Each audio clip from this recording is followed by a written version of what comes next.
White House is telling reporters how to cover the impeachment of President Biden. The memo is titled, "It's time for the media to do more to scrutinize House Republicans' demonstrably false claims that they're basing impeachment stunt on." First of all, who wrote that humdinger of a subject line? Well, that would be Senior Advisor for White House Counsel Ian Sams. He warns the press about how reporting that solely focuses on process rather than substance is woefully inadequate when it comes to something as historically grave as impeachment. He gives us an example of a process story as writing, "Republicans say X, but the White House says Y." He goes on to say it is a disservice to the American public who relies on the independent press to hold those in power accountable.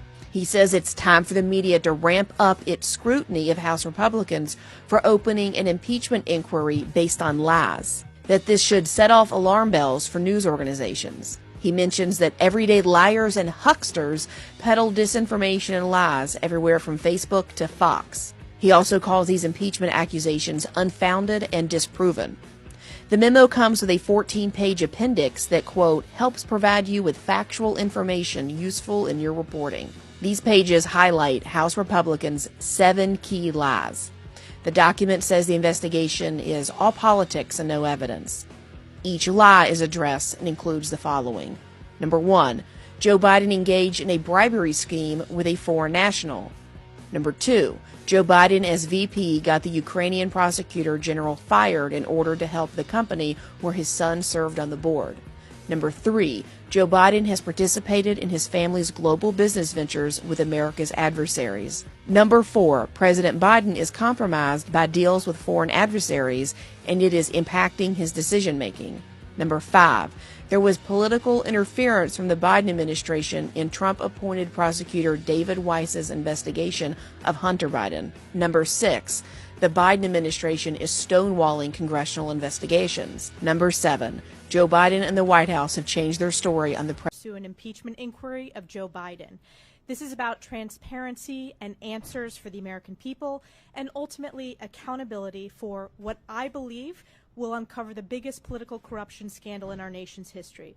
For the past 8 months, through the course of our constitutional oversight duties, House Republicans have uncovered that Joe Biden has lied to the American people about his knowledge and involvement in his family's foreign business dealings, and that he has potentially committed multiple impeachable offenses. House Republicans' investigations have uncovered evidence showing Joe Biden repeatedly lied to the American people about his knowledge and involvement with his son's foreign business dealings. When Joe Biden was vice president, he joined dozens of Hunter Biden's business meetings by phone and in person. Detailed banking records show that the Biden family and their business associates received $20 million in payments from foreign actors in places like Russia, China, Ukraine, and Romania, including payments during Joe Biden's time as vice president. More than 150 transactions involving the Biden family and other business associates were flagged as suspicious activity by U.S. banks.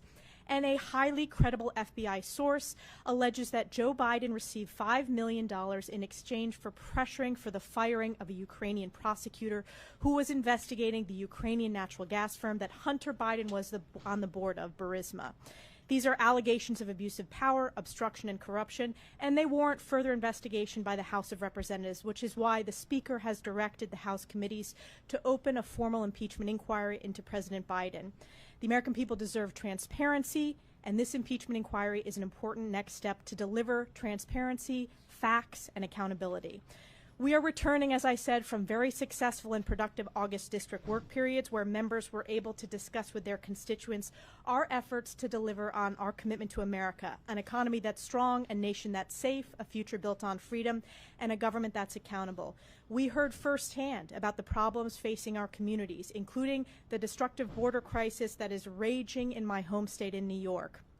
Over the August work period, I was proud to lead a bipartisan congressional delegation to the Indo-Pacific and spoke with government and military leaders from our key allies and partners in Japan, Singapore, and Thailand about the looming threat of communist China. Funding our military and bolstering our defense capabilities has never been more critical, which brings me to this week on the floor. House Republicans will tackle head-on passing our defense appropriations bill to counter communist China, eliminate wasteful woke programs infiltrating our military at the Biden administration's ordering, and supporting our brave service members with the largest pay raise ever.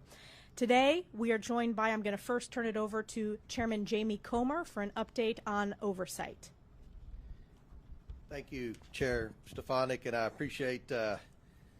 Emmer letting me jump in here. We have a committee hearing that will begin shortly. I just want to kind of go back to where we were in January when we started this investigation. This was the narrative.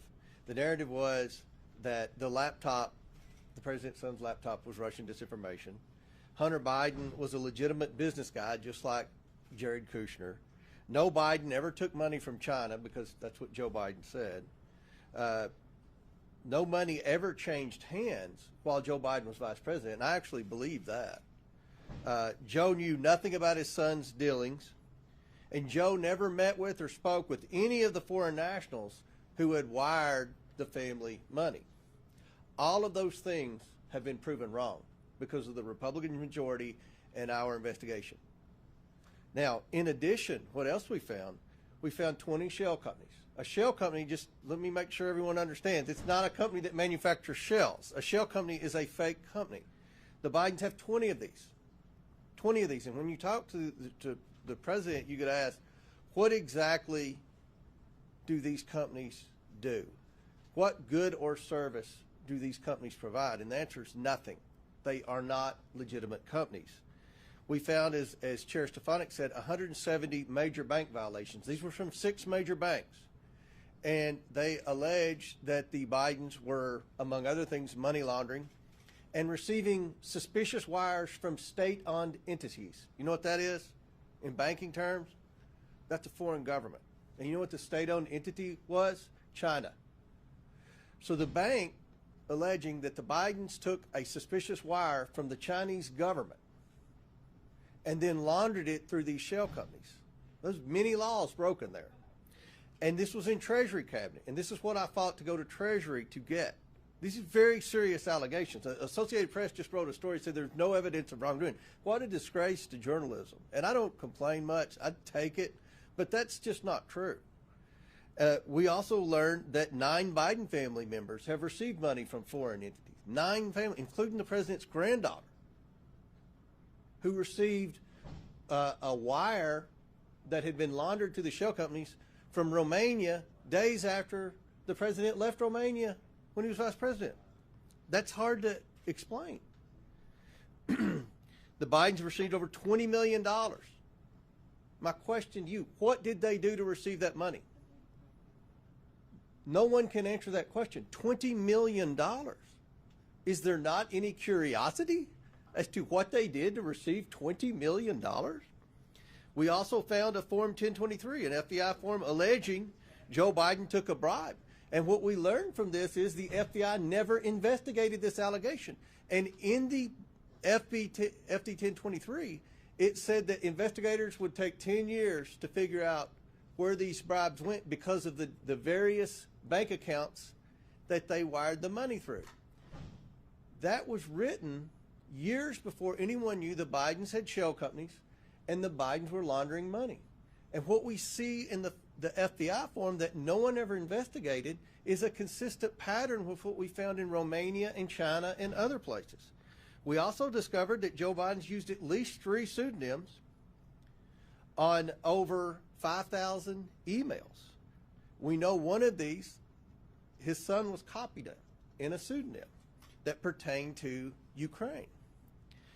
We've also just recently discovered an email from the State Department, from the Obama State Department, to Viktor Shokin, the prosecutor who Joe Biden fired in Ukraine in exchange for the $1 billion, praising him for the great work that he did. But there was this narrative that Joe Biden created that said Shokin was corrupt and he needed to go over there and be fired.